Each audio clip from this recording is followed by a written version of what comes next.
Tidakkah engkau malu? Tanya wanita itu. Malu kepada siapa? Balas Hasan Basri. Malu kepada Allah, yang mengetahui pandangan mata yang berkhianat. Kalimat itu menusuk hatinya, dan satu peristiwa mengubah hidupnya selamanya. Inilah kisah Hasan al-Basri. Syekh Imam Abu Nashar As-Samarkandi pernah bercerita. Pada mulanya, Hasan al-Basri adalah seorang pemuda yang tampan. Ia gemar mengenakan pakaian indah dan sering berkeliling ke rumah-rumah di kota Basrah untuk bersenang-senang. Hidupnya dipenuhi kemewahan dan kesenangan dunia. Hingga pada suatu hari, ketika ia sedang berjalan, matanya tertuju pada seorang wanita yang sangat cantik, tinggi, dan anggun.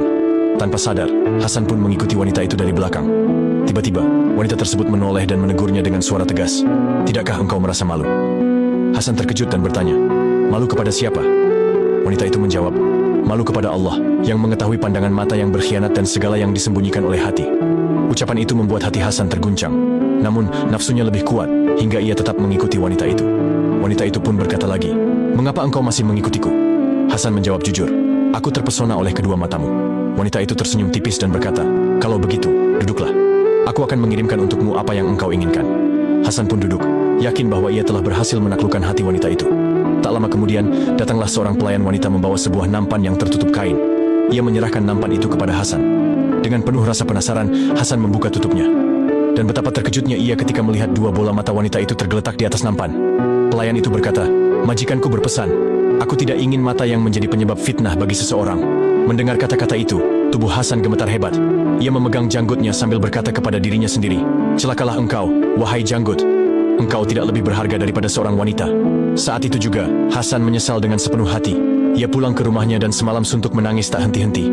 Keesokan harinya, ia kembali mendatangi rumah wanita itu untuk meminta maaf. Namun, pintu rumah tertutup rapat.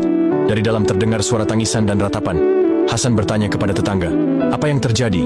Mereka menjawab, wanita pemilik rumah ini telah meninggal dunia.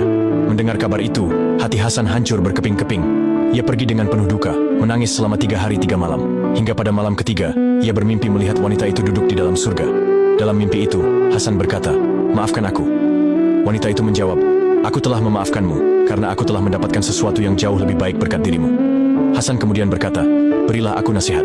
Wanita itu pun berkata, jika engkau sedang sendirian, ingatlah Allah Ta'ala. Dan jika engkau berada di waktu pagi atau sore, perbanyaklah istighfar, mohon ampun, dan bertobat kepadanya. Sejak saat itu, Hasan memegang teguh nasihat tersebut. Ia bertobat dengan sungguh-sungguh, menjauhi kemewahan, dan hidup dengan penuh kezuhudan. Hingga akhirnya, ia menjadi salah satu orang yang paling taat dan terkenal di kalangan umat, mencapai derajat yang tinggi di sisi Allah, dan termasuk di antara wali-walinya.